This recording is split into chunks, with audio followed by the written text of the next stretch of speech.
Anang, anang. Yan po ang dahon ng anang. Sa Bisaya, ang tawag sa kanya ay kunalum. Kunalum. Wala siya masyadong kilala na medicinal properties, pero ang pulp ng prutas ng anang ay nakakain.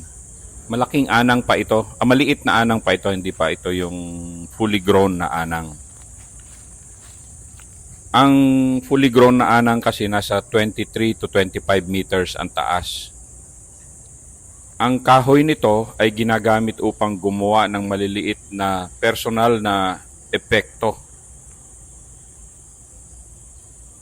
Maaari nitong gamitin para sa mga lokal na construction at mga kagamitang pang-agrikultura, yung kahoy ng anang.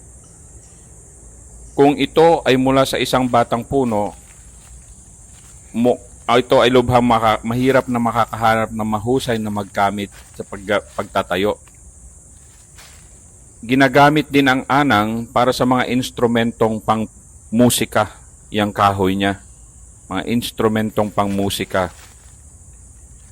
Ang hindi pa hinog na prutas ay maaari ring gamitin bilang pulang pangkulay para sa linen at mga gawing hindi tinatablan ng tubig ang material. Kadalasan, ang pamamaraan na ito ay ginagamit sa mga payong. So yan ang gamit ng anang. Ginagawa siyang, ang hindi pa hinog na prutas niya ay bilang pulang pangkulay sa mga linen.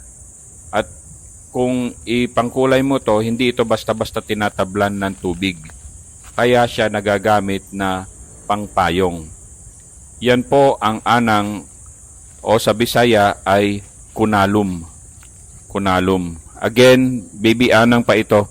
Hanggang 23 to 25 meters yung laki ng fully grown na anang. Yan po ang anang.